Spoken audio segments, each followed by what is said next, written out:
Man, I'm really enjoying my reread of the Stormlight Archive. Now that I'm done with Oathbringer, Zach, I think we need to talk about this today. Let's do it.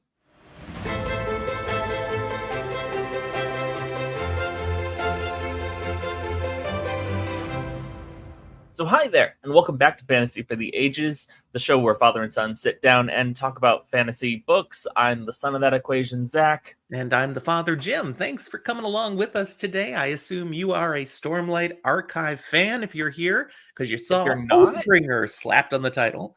Yeah, if you're not, it's kind of weird that you're picking up with the third one, but you know, each to their own. We're going to talk about major elements of the story today. We're doing our prep for Wind and Truth, Book 5. So this is the third of the books that we're digging into today. Full spoiler. It's not a whole summary. We're assuming if you're here, you're also rehashing this stuff, getting ready for December. We've already got 2 episodes out on the previous books. And of course, Rhythm of War, that'll be coming soon. But before we move into this content today, I just want to give a shout out to a show sponsor, Your Paper Quest. Have you checked out this Book of the Month service yet? I mean, it's a cool thing. Are you asking me or asking them? I'm asking them, but Zach, have you checked it out? Yes, you have. I've taken a look. Yeah, we looked at it together. I thought it was pretty cool. Absolutely. A service that sends to you every month 2 self-published books on a whole bunch of genres, and you never know what's coming. The only thing I can guarantee for you, because I experienced it, is you'll only get quality books. And it's a great way to discover some new authors. If you want to check out Your Paper Quest, take a look in the show notes for all the details there. We even have, for our show fans, a special offer. There's a promo code you can put in and get 20% off your first month. So you might want to give it a try. All right. Oathbringer. That's what we got to talk about today. The bringer of oaths. Before we do, are you drinking anything? I'm not. I am arid today. I got nothing. Not even water. That's harsh. There's an empty glass in front of me that has nothing in it. There's air. Well, I'm drinking coffee because it's 7:30 in the morning Pacific time. Fair. So, and it's not the greatest coffee because I ran out of creamer, so it has milk and sugar. Like old school. Wow. It could be worse. It could be worse. Yeah, it could be black. That'd be worse. Some people, surprise, is here. I don't know how they do it. Prefer it that way? I know. I don't understand that either. All right, enough of the nonsense. Oathbringer. There's a lot of key things to this third book in the Stormlight Archive. We're deep into the story now. Some major events have happened. We're no longer just setting up the plot. No. We're in the thick of the story. Mm-hmm. And therefore, one of the things I really enjoy about Oathbringer is how we get to dive so much deeper into Dalinar Kholin here. Mm-hmm. And this is really the book that opens up his character fully. I mean, we get to see and learn his backstory, even the parts that he forgot. There have been so many things hinted at and foreshadowed in these previous books, and one of those is what you just said. He can never remember his wife's name. He can't remember anything about his wife. Well, now we find out fully why that is. And it's just fascinating as not only we discover it, but he confronts it. And it's a major part of his growth because this dude had darkness in his past. Mm-hmm. People talk about the Blackthorn, with respect, awe, and a little bit of fear. And we know why now. Yeah, we never really fully understood. We were like, yeah, he's formidable. But we're also seeing Dalinar Kholin a little more reserved, a little more proper. But everyone's talking about how he was. Now we saw what he was. And to a certain extent, he was Gavilar's brutal enforcer. Yeah. It was the Guido of the Kholin family. But he, my apologies if your name is Guido. He's, this guy that, the Dalinar we see now is a really significant, awe-inspiring man. But that's not who he was for years and years. He was a thug. He was very effective as a warrior. But I think he gets a hard knock here, for his I agree. Because it comes out very clearly in this book. They are not entirely responsible for their behavior. the thrill. We learn about the Unmade. That was the thrill that was contaminating them. Now, the thrill wasn't making them do anything, No. but it was feeding their inclinations to want to be violent and to enjoy the Make it much battle far easier, more than giving that dopamine kick for violence, literally leading them to be addicted. we got to see right in the first book, where Dalinar was starting to break away a little bit from the thrill. And he Kind of didn't feels it, and it's just like, no. We don't want to get lost in it. he didn't understand what was happening to him. He actually thought something was wrong with him. Maybe he's sick. Maybe he's dying. What is going on? Am I losing the love of war? But when he would break away from the thrill, he'd look at what he'd done and he'd be nauseous. And that's the point. It's horrific what they are doing to each other in battle and loving every minute of it. That's not natural. That's the thrill. So, this isn't all on Dalinar, and he kind of heaps it all on himself. But now, a little bit of this is like, I think it's an interesting thing to have, especially in this high fantasy book, epic fantasy that we're reading. It does separate the series from being grimdark, because I think it's a cop-out. It's a little bit of we're giving him an excuse. It wasn't just him. Something evil made him like it. now there's a question. Is it evil? The thrill evil? Because that's a big part of this book. Moral ambiguity. Mm-hmm. Is there truly a right? And who is right? Because we learn something significant about the Voidbringers in this book. What's that? Exactly. What is that? Because we learned earlier the Voidbringers, that's the Parshmen, the Parshendi, they're the Voidbringers. And now in this book, we actually learned, no, they're not. The humans were the original Voidbringers, as they came from elsewhere and brought the Void, brought Odium with them. Oops, we did it. Now, that was thousands of years ago. Ancient and things history. have happened since in a number of ways. But we also have learned here in this book that that's what caused the Radiants, the original Radiants, to break their oaths, to walk away, because they learned that truth. They weren't the heroes. They were the invaders. They stole this planet from the Parshendi. Yeah. They lost their moral center.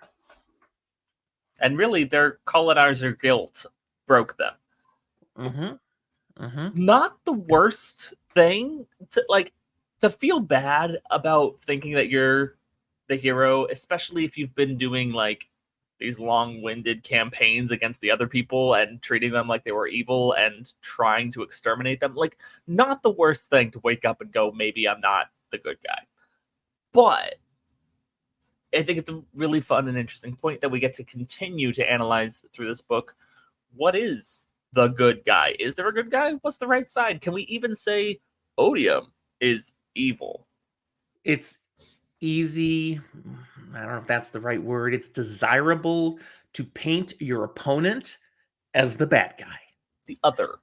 And it makes you righteous in your efforts and even justified in whatever action you take to come out victorious. When that is pulled out from under you, when you cannot stand on, we are the right side, everything gets a little dicier. Now, while we can't always say who the good guy is, sometimes someone is bad enough and just despicable enough that I feel pretty comfortable saying, no, they're a bad guy. Like Amaram. Yeah, Amaram sucks. But we're going to talk a little bit later about Caravangian. We'll talk about him a little bit and good guys and bad guys. Yeah. And the ambiguity of it all. But I don't want to lose grasp on talking about the Unmade and the thrill for a moment. Yeah, let's pull back to that. Pull back. This book, at its culminating epic conclusion, they do overcome the thrill. The Unmade is captured, and we won't be dealing with the thrill anymore, as far as we know. But I'm a little unclear on how these Unmade come about in the first place. Oh, I've got you. Easy money. You got me, because there's some sort of spren that's been corrupted. Maybe what are we talking about? They're little pieces of odium. Okay. Like, I think the term is sliver, a smaller piece of a shard that has been broken off and is large enough to have its own power and sentience and all that stuff. Odium doesn't do a whole lot of that because he likes to hoard his power. So there's only like, I don't know, 7 unmade or something like that. Okay. And they're all little pieces of odium that have gained some of their own self-awareness. Now, Honor kind of has 3 of those, and then a whole bunch of tiny little ones, if like the Honor Spren are all. Yep. But we've learned about, the Stormfather, and A larger piece. we get much more about cultivation in this one. And then there's Still a not third, sure if she's a good guy or a bad guy. yeah, and there's a third we don't really hear much about here in this book, so we won't talk about the third one right now. Fair enough. Save it for the next book. But yeah, the Unmade. And then we meet another Unmade in Kholinar that's messing with the Oathgate, yet seems to be playing both sides or something, And this is where we get kind of our first hint of, are the Unmade Odium servants, or are they their own people with their own motives? People's a strange term to use, but their own beings with their own feelings, their own initiatives and motives. And it seems to be indicative of that. Yeah. We have that scene where Shallan is trying to activate the Oathgate, and the Unmade talks to her and says, I'm supposed to kill you all. I don't want to kill you all. I'll try to do something else. And they end up in Shadesmar. Yeah, so it just kind of goes a little wonky. Yeah, there's something a little different there. But I have to go back. Okay, I got to finish this point. I got to go back to Dalinar Kholin, because we learn about the epic thing in his past that totally screwed him up, but eventually then turns him into the man he is. And that's that moment at Rathalas, the Rift, the city that has rebelled against his brother, and he's been sent to solve this. And in the midst of the thrill and just gonna fix this, he burns the city to the ground, although it's buried in the ground. So yeah, I do want to talk about that city real fast, because from a protect against high storm standpoint, great design for a city. It's fantastic. However, when we also understand that Alethkar is a very warlike nation that partially builds its power and success from war, you also need to be defensible. And yes, it is, but Dalinar really does show the big flaw in choosing to build it how they did. And it's this was stupid. Well, it is defensible unless your opponent is a monster. If they're willing to just destroy. Right. And so Dalinar pours oil down the whole thing and lights it aflame. And unwittingly kills his wife. He did not know. Now, Evie was an idiot. What the heck was she doing? But she was... I'm going to go... She's not an idiot. She's not an idealist. She's not a Lethe. She was not for years and years and years, and systemically exposed to the thrill. Yeah. She sees the brutal, horrifying nature of war and what it does to Dalinar, and is trying to find a fix. She and Dalinar never should have been together. That was not a pair that ever worked. And yet, there was some love. Yeah, they didn't work. He needed her badly. And he never really recognized it until after he'd already accidentally killed her. Yeah. What else? What else here? We've got that is such a tragic experience to Dalinar. It wrecks him as a man. It eventually leads him to seek out the Midnight Sisters. My brain says go to look for the cultivation. Night... He's looking for cultivation's child. He doesn't know that's what it is, but the Night Mother, something like that. I'm blanking on we the had name this right issue now. last time too. We couldn't remember it. Name. She's taken our memory. That's what it is. Anyways, the one who will give a boon and a curse, and he goes, and she doesn't get to do anything with Dalinar. Instead, Mom comes along. Cultivation. She has plans for Apparently, Dalinar. she's hiding and sometimes does this instead. And we also learn why his memory has been starting to come back during this book, because that's the way it was designed. She took away his pain, his memories of these things, but she told him when she did it, they will return. But I'm going to give you time for things to manage and for you to be able. Really, it's not as crazy as it sounds. It's just, yes, she repressed his trauma for a while so that he could build the coping mechanisms and build out of where he was, become someone who could handle and deal with it. And what that results in Dalinar's, growth in this book is that Odium, we're going to talk about him next. Odium has a plan for Dalinar. Mm-hmm. Odium is going to take Dalinar, make Dalinar his boy, his pawn, his champion. And the plan falls apart because Dalinar has become a different man than what Odium expects, which is sweet. He literally has a line where he says, "I will not be a pawn." It's like, no, he rejects that. That's a great moment. You cannot have my pain. That's right. It's great.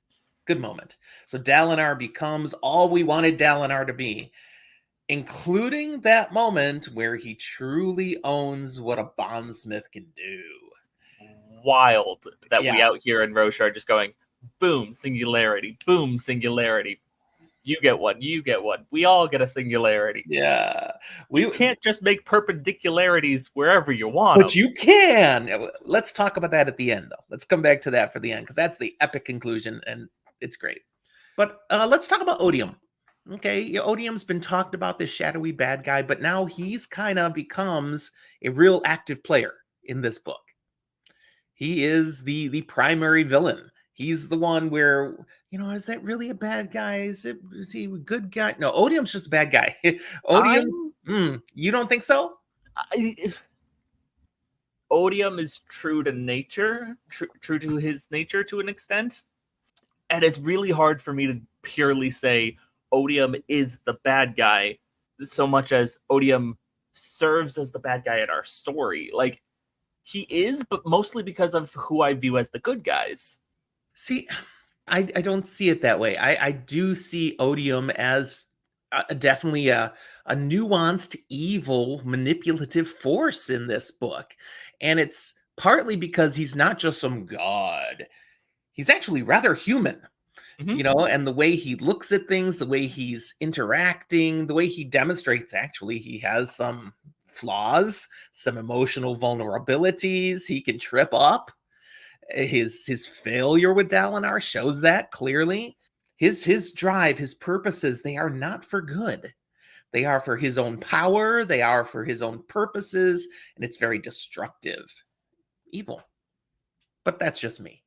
I hear you if you're wanting to make the claim that, like, destructive and destroying what is there is the evil. But if we're just going on it's for their own good, their own purposes, I'm like, yeah, and so is most of what people are doing throughout the series for the good guys or the bad guys.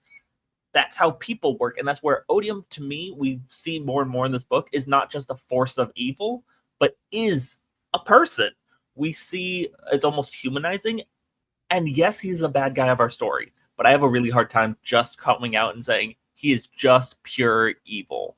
Okay. I will not fight against that. Let's talk Kaladin. He's still a main player in this story. We get to see. Speaking of pure evil, continue. No, I'm kidding.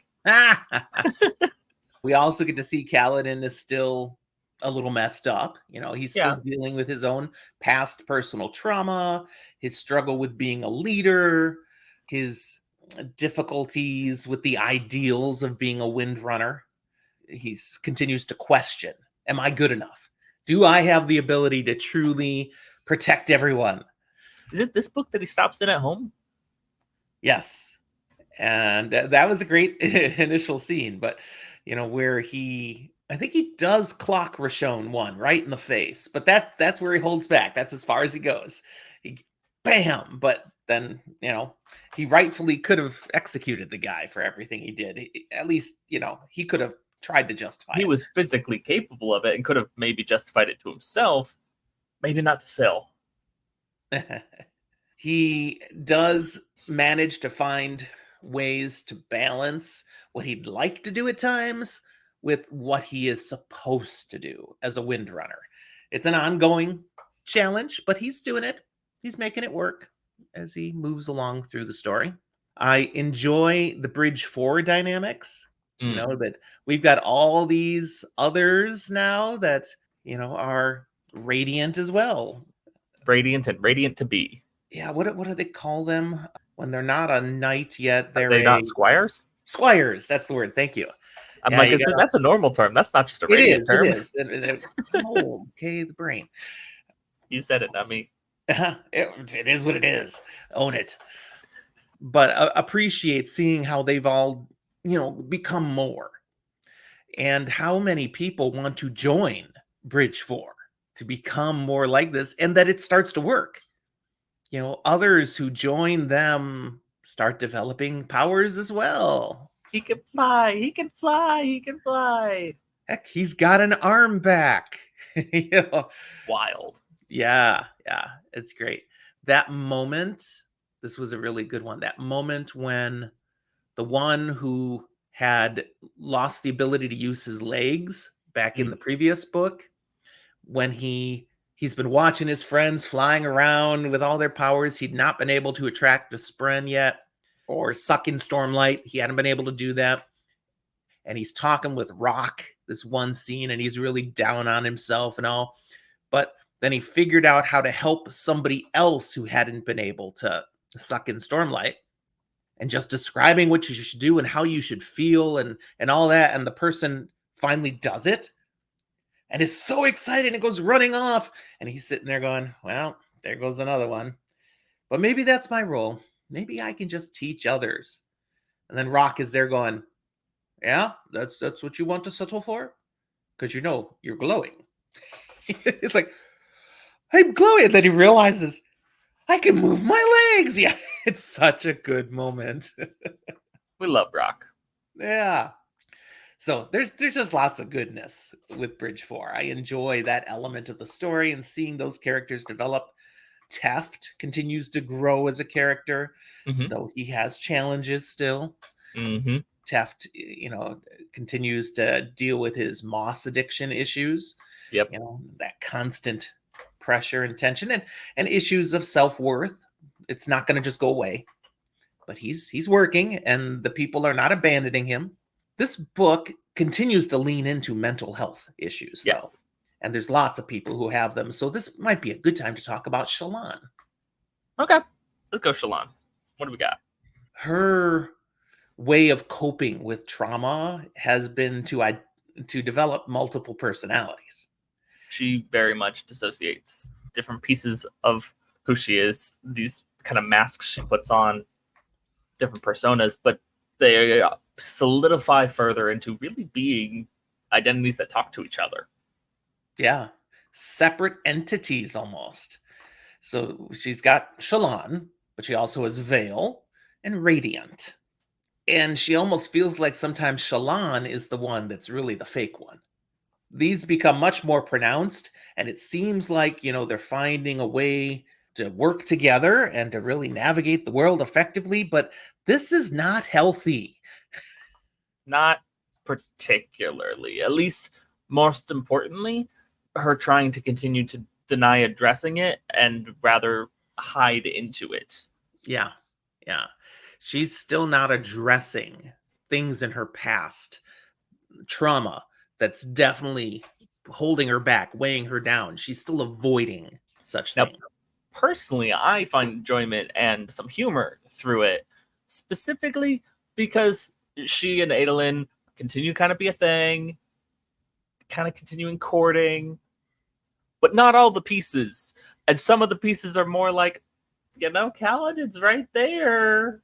Kaladin's right. He's not bad. But it does get to the point in this book where they actually marry. No, it does. By the end, everyone kind of 2-1 decision, but the one kind of giving in and goes, no. Okay, Adolin's right. Adolin's the right choice. We pick him. We pick him. Mm-hmm. Adolin and the way he interacts with Shallan is adorable. I mean, he's so supportive of her. He's so understanding, but he's also totally figured out, you're three different people. Which one am I talking to right now? But he actually can tell. He's just intuitively figured out which one he's talking to. And one of the entertaining moments for me in this whole multi-personality scenario is the bit of Shallan needing to make sure she's clear to Vale that you will not fool around with Kaladin or anyone else. No, there's going to be no hanky-panky. And like, all right, fine. Because when she's attracted to Kaladin, that's the Vale personality coming out. But they come to an agreement. Okay, Adolin is the one we'll settle on. That's fine. Vale personality gets us more ghost blood stuff going on. That then just gets heightened a little bit more as they go and are spending more time in Shadesmar. Yeah, she clearly has been tasked with work to do for the Ghost Bloods that kind of aligns with work she needs to do for Dalinar, for the main guys. That works out. Nothing has directly conflicted yet. But there may come a time where something she's asked to do this by the Ghost Bloods and it's completely contrary to what she would need to do for the main group. And we'll see what happens if and when that comes about. But that has not come up yet. And then this is the book while they're in Shadesmar, we learn what's up with Shardblades, right? At least to a certain extent. Do we? Yeah. Okay, what's up with Shardblades? What do you mean? That they're dead, Spren. We kind of knew it. We had hints of it. Yeah. We understood it. Now we see it. Yeah. A Shardplate is made of multiple Spren. Yeah. Who allowed themselves to become shard pieces. But yeah, the Shardplates now and we see it as Shardblade specifically because Adolin's is there. Eyes all weird X'd out. That's a beautiful scene. I love that.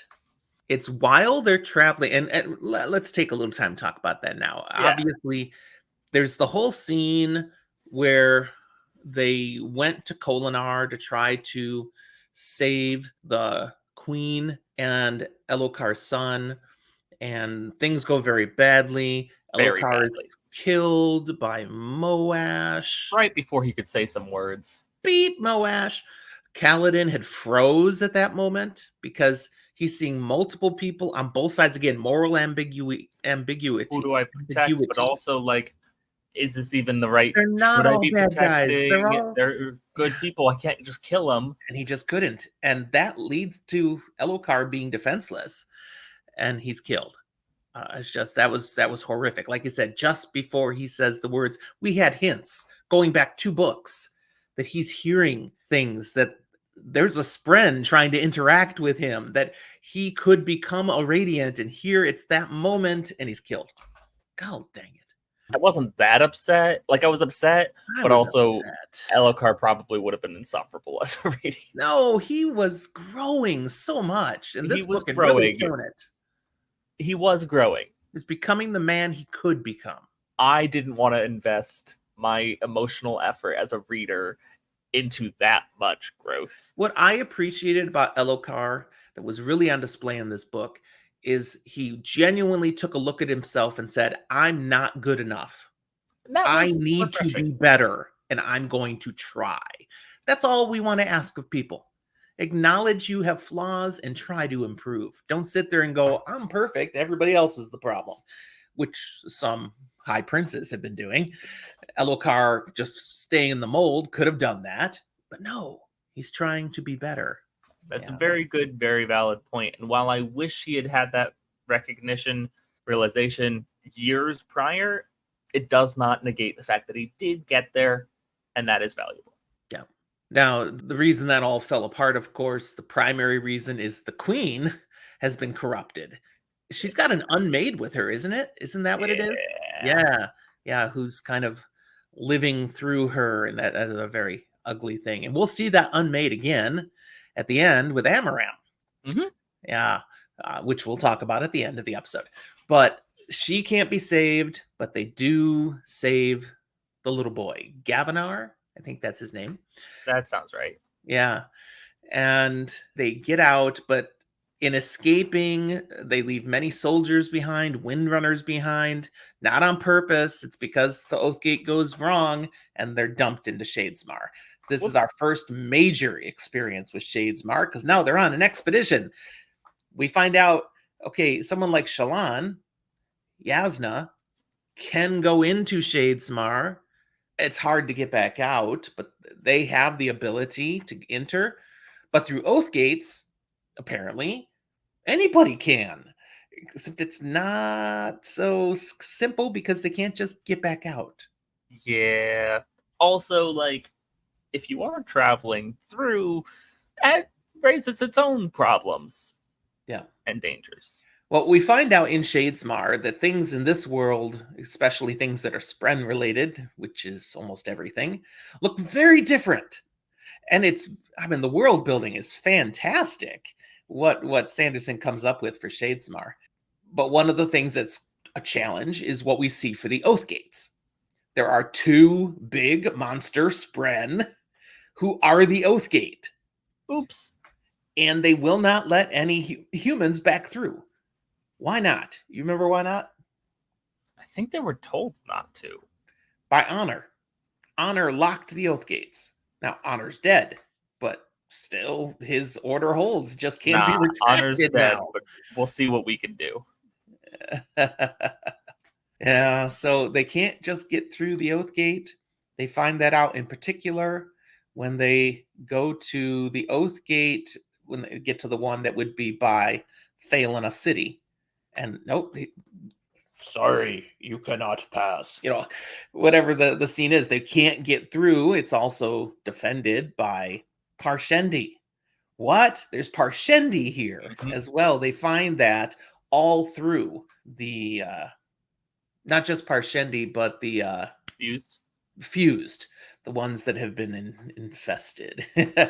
They're all over Shadesmar. They've invaded this area too, so it's not so easy to just walk around Shadesmar.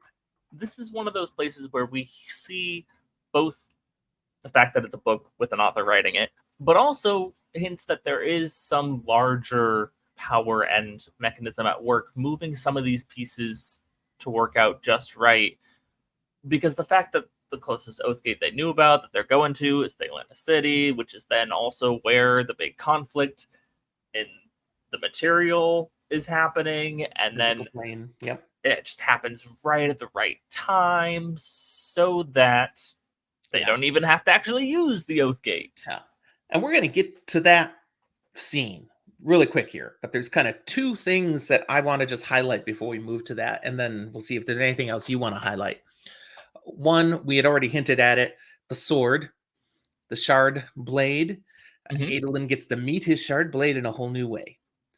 This is one of my favorite unexpected plot lines. Yes. In the books, period. Mayalaran, something like that is her full name. Maya. And Adolin already knew her name before now meeting a body, because he'd heard a whisper from his sword earlier in the book. It's one of those things, like, if you sit long enough with it, you really know something. It's like the name comes to you. Well, it did. It literally did. And this is something where we'd already learned the Shardblades are dead Spren. Dead because of their previous Knights Radiant who, in the Recreants, walked away from their oaths and killed their Spren.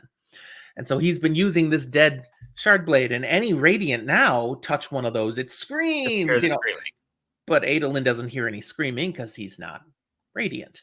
So he can use it, and yet Maya seems to be something different with Adolin, and it in part seems to come from Adolin in the way he thinks of his Shardblade. And so here we see that on display when he meets the physical form, because in Shadesmar, they all have physical forms, all these higher Spren, and he's like, he wants to take care of her. She doesn't give him much of anything for a long while, but wants to take care of her, starts doing various things of routine, talks to her, goes through katas with her. There's growth here, and it's amazing to see that. It's like, well, maybe she's not dead? Like, But everyone's still saying she's dead, but maybe all there's the more other there. higher Spren there are like, why are you doing that? She can't hear you. She can't respond. She's dead. It just there's no coming back from that. And yet he keeps doing what he wants anyways with her. It just feels right to him. To me, it is another take on a plotline that we're going to see better in the next book, so we'll talk about it more then. Yeah. The other thing I want to mention is we have more in this book with world building and the political intrigue that's going on throughout the world, all the stuff that's going on. But that is also on display here in Shadesmar, where we get to learn about the different. I mean, they have whole cultures here. Mm-hmm. You know, we're all back in the physical plane, but here in Shadesmar, you know, we've got the honor Spren that are all aloof off in their own places and nobody else really likes them. But we've got others that are merchants and their cities. I mean, this whole thing, it's like a whole nother world that opens up because whoops, we ended up in Shadesmar. And how even the geography is kind of cool. It's reversed. Mm-hmm. You know, the land is where water was and the water is where land was. Yeah. I really enjoyed that. Be a little clear. The land is where the Sea of Beads is, not water per se. Yeah. But you can still drown in those beads, basically. Oh, absolutely. Yeah. You know, we haven't talked about Urithiru at all yet, No. but it's a major player in this book because they live there now and they're figuring it out, sorta. I think the one big takeaway for me about Urithiru is that they've figured out that they can't figure it out. There's something not right with this city. Like it's broke. It used to clearly do some really cool things and they can't figure out how to turn it back on. I'm pretty sure it's through this book that Shallan is kind of doing her investigative stuff, right? Yes. And so is Navani's involved here too. You know, yes, my point was the investigative of like, there's weird murders and things happening. Yeah, absolutely. And that's how they've come to find there was one of the Unmade living here in Urithiru, which they end up driving out. Okay, yes. It flees. But also in tracking that down, they find the crystal column down in the basement, which seems to be some sort of hub, power cell, something. A mainframe. But again, something that seems not to be working. It gives Navani and her scholars something to woo and spend time studying and working on. And adjacent to it, they find that room with all the crystals, they eventually find out is kind of a code left behind by previous Knights Radiant, because they find a library of books that are, you know, crumbled to dust. They used these gemstones that have things carved into them in code as a way to pass along information that wouldn't degrade. Yeah. So the scholars get to have fun figuring all that out too. So anyways, they're having a great time with Urithiru, trying to learn more and more about it, but it's broke. And that's pretty much what we get there. But at least they have a base from which they can operate. And now if they can get the Oath Gates open all across Roshar, I mean, it would give them a major advantage in the war against the Voidbringers, the Parshendi. Yeah, that turns out not to be as easy as they'd like because nobody trusts Dalinar Kholin. Yeah. It's hilarious that the biggest reason that the conversations don't move forward is because Dalinar is being too nice. They're like, this is not the Blackthorn. This isn't who we know. He's either being puppeted by someone else or he's just trying to fake everything. Yeah, we cannot believe this. And the one he has the breakthrough with, I mean, yeah, there's Taravangian, but he had motives. The one he has a breakthrough with is Queen Fen from Thalina when he loses his temper. Yep. She's like, now I'm getting the real Dalinar. All right, let's talk. Yeah, it's like, what? It's all the real Dalinar. I lost my cool, and that's what works. But it was authentic. When people feel you're being fake, they don't believe what you say. It's true. 100%. But that is part of the piece of how they end up, as we get to the conclusion of the story, being at Thaylen City. Because there's more. Because there's still two pieces I need to talk about before we get to the end. Do it. Okay. The first is just a quick little throwaway comment that this is the first book in the Stormlight Archive that I feel really, really benefits from having more Cosmere background. Oh yeah. There's so much tie-in. Previous two, there's little tie-ins, there's sneaky things, there's fun things. This one, it's hitting you in the face, and you know that you're missing something if you haven't read any other Cosmere stuff. You see things and you see obvious hints to something, but you don't know what it is. Shards, people in Shadesmar who clearly aren't from Roshar, who are from other places. Yeah. And that's not to say you can't enjoy this book without reading the rest of the Cosmere, but your enjoyment does skyrocket. And if you've read others. Azure. And that's where I'm going with that, of like, we see people in Roshar who are clearly world hoppers who use other forms of investiture. Yes. Doing other things. Hey, when I read it the first time, because this is a reread, when I read it the first time, totally go over your head. I did not catch that was Vivenna at all. But after I had mentioned it to you previously, and I was like, how did I miss that? Well, the first time I read it, I hadn't read Warbreaker yet. You know? So now I'm like, oh, that was so good. The other thing we really need to talk about before we get to the end, is one of the other players that we get there, because we haven't talked about Szeth at all. Okay, let's talk about Szeth. We get a fun little dive into, there are other Radiants. There are. The Skybreakers. But not necessarily good. And then again, we come into question, what is the good side here? What is the correct choice? Yeah, we learn one of the Orders of Radiance never went away, the Skybreakers, under one of the Heralds, who mostly goes by Nael. Yeah. He took upon himself an effort using the Skybreakers to prevent what's happening now from ever happening.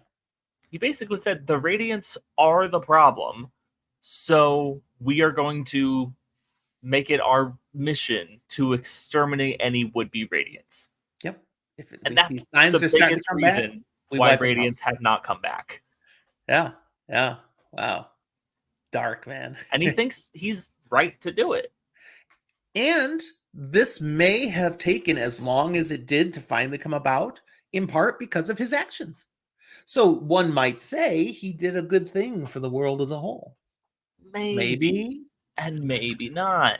Again, moral ambiguity is huge in this one. So Szeth, though, is given a choice eventually, late, to go on beyond the training that he's gotten from the Skybreakers and to choose his own truth to follow. That's the next ideal that he advances to. What will be the law that you will follow? So good for the man who's been truthless for most of the story, has not been able to make his choices of what he thinks is right or wrong, and doesn't trust himself. Yeah. And of course, what he chooses is, I can't trust myself.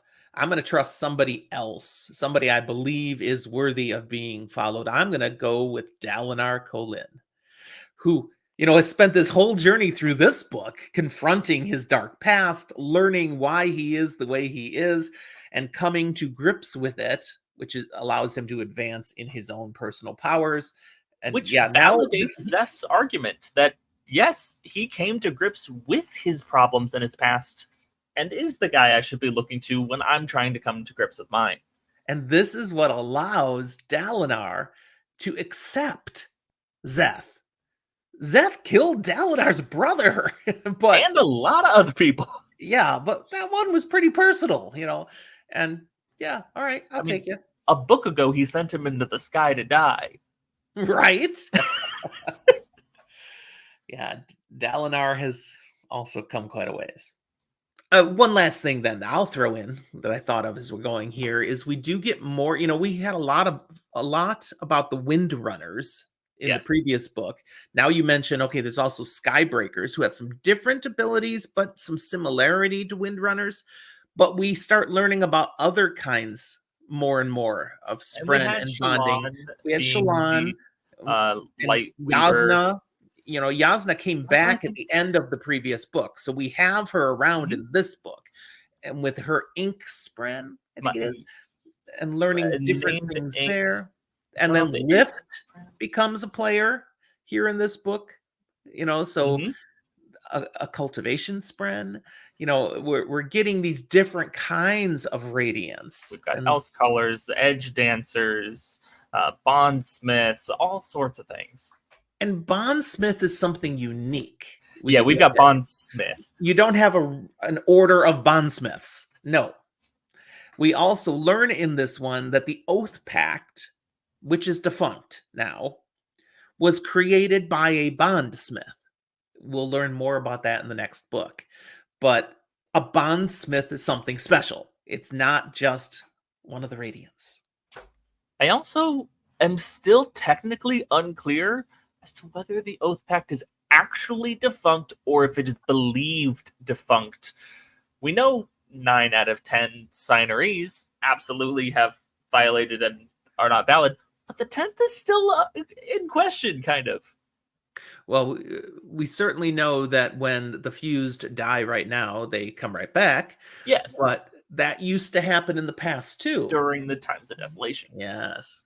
But okay, now we're to the final epic conclusion here. Okay, so we end up at the Battle of Thalina because they figure out this is a place where things could go bad, but they also wanted to be here to help the Thalans. Okay, Queen Fen was willing to accept help. So there's all sorts of the Kholin army here helping rebuild the city. We get that great moment where Dalinar realizes he can do some things with his bonding ability, and he kind of puts part of the temple back together. Mm-hmm. It's like, I didn't know I could do this. Whoop. And everybody's like, we get sightings of characters that have just been in interludes here and there throughout previous books, and it's like, oh, they're relevant to the story. Mm-hmm. Yeah. There's so much that happens here, but right before the battle that then happens, we have the big betrayal. Dalinar has brought together here in Thaylen City a meeting of a whole bunch of the world leaders, and we're going to finally come to an agreement on how we will be united, which is, his driving force. I'm supposed to unite them. Okay, so we're going to do it. And then suddenly news breaks about how Elokar had sworn fealty to Dalinar as a high king. Oh, here it is. See, the Blackthorn's trying to take over. We knew it all along, blah, blah, blah. And then there's another thing that drops. I mean, this is straight up a play from most political, but especially like founding father American history kind of vibes, where people are just smearing each other in the press. But the smearing is specifically coming from Taravangian. Towards Dalinar. Yeah, he's from the shadows trying to now make it all fall apart because that will serve his purposes. And to be fair, his purposes are, yes, these people do need to be united, but absolutely not with Dalinar in charge. And again, we got pieces throughout this book with Taravangian and his diagram. Okay, so he's following a master plan that none of these guys know about. Mm-hmm. And it's given him the guidance on what he's supposed to do and who he's willing to sacrifice along the way, because it's necessary. And according to his diagram, Dalinar should have died already. This is already a problem. Yeah. And so at this critical junction where everybody turns away now from Dalinar, so does Taravangian. And Dalinar's like, how can you betray me? And he doesn't admit that he's the one who caused all of this. He simply says, I just have to do what's best for my people and for the world. But so basically the Alethkar army and the Thalans are left on their own when this massive invasion happens. And things aren't going well. It's quite the battle. But as you said, at the same time, you've got other players things are happening, little things are going on in the background, and then you've got Shadesmar, where you've got our people trying to get back. Kaladin was driven to get here by this sense that he has to save Dalinar. He has to be there to protect Dalinar. He knows he must be there. And in the end, he's saved by Dalinar. Because Dalinar goes next level bondsmith. And more notably, Adolin's saved by Dalinar because Kaladin can't do it.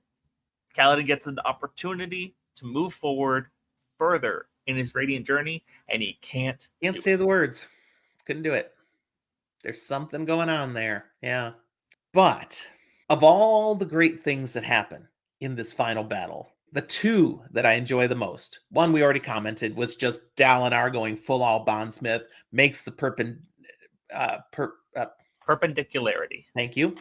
And the beautiful side effect of insta recharge. Just all the Stormlight right here, right now. Stormlight. Yeah. This is a super concentrated burst. What a in this power. area. That is amazing. But the other is Amaram. Because we get Amaram being welcomed by Odium, and you can be mine, and here, have this. And he gets a gem heart that has an unmade in him, and he starts turning into this creature, some fused blend of Parshendi and human, and it looks painful as described. I'm like, dude, you're never gonna be able to sit to use the bathroom normally again. But he's not gonna care. He's not gonna last that long. He won't care, because we finally get Amaram's end, and it's glorious. Heck of a battle, but good conclusion. And that's pretty much where the book ends. There are some other fun moments that we see here. Lift getting in with everybody else, a perfect gemstone to be able to trap the thrill. We get the reveal that Renarin, his Spren's not right. Yeah. Except what? Huh? What is right? And that sparks a huge question of it's a corrupted Spren, so it's not what you thought it was or expect it to be, but that doesn't make it evil. And Renarin, in a sense, can counter some of Odium's stuff because he's got a little bit of power from that side of things. Have I mentioned moral ambiguity before? A little lot. It's such a theme of this book. And I love that people have to make very human choices about what they can or can't trust or perceive as good or bad. Yeah. So it's an excellent additional chapter in the story. For many people, Oathbringer is their favorite story. And for me, it's right there with Rhythm of War, because I love Rhythm of War. Some people feel Rhythm of War is a step down from Oathbringer. I didn't have that experience with the Rhythm of War. I also love Rhythm of War. Okay. These two are just, I struggle to decide which one I like better. I have a real big struggle deciding between even Words of Radiance, Oathbringer, and Rhythm of War. I do like all three of them. I don't understand people who think Oathbringer is so much better than the rest, and the rest, they put Oathbringer on a pedestal. Yeah, I wouldn't do that. I love it, but I don't elevate it above some of the others because I love those too. Yeah, but it's a great story. So much more character development. The themes that are through all of this are so awesome. And we've definitely the world building with Shadesmar thrown in. We've definitely further escalated the epic scale of this conflict. No doubt. And I am working on my reread of Rhythm of War. I'm a little over halfway through. Woo! And then, there are things clicking for me that hadn't clicked before, so I'm thoroughly enjoying it, and we'll be back to talk about that before too long. Any last words, Zach, before we wrap up? I'm excited to talk about Rhythm of War, and even more excited to read Wind and Truth when it comes out this December. There you go. Totally. If you haven't done it yet, this would be a time that we can remind all of you out there, please like the episode and subscribe to our channel if you haven't yet. We're still climbing up in the subscribers. We're almost at 1,900 right now. Yeah, and then we'll be looking at that 2,000 milestone. Woo, woo, woo. And we'll have some fun celebration episode when we get to that for sure. And yeah, you're hoping by the first of the year. I'm hoping that we can hit 2024 before it becomes 2025, because then the goal becomes 2025. If we have to hit 2025 instead, that's okay. But I think that'll be a fun little milestone. There you go. All right. Thanks for watching, everyone. We'll talk to you next time.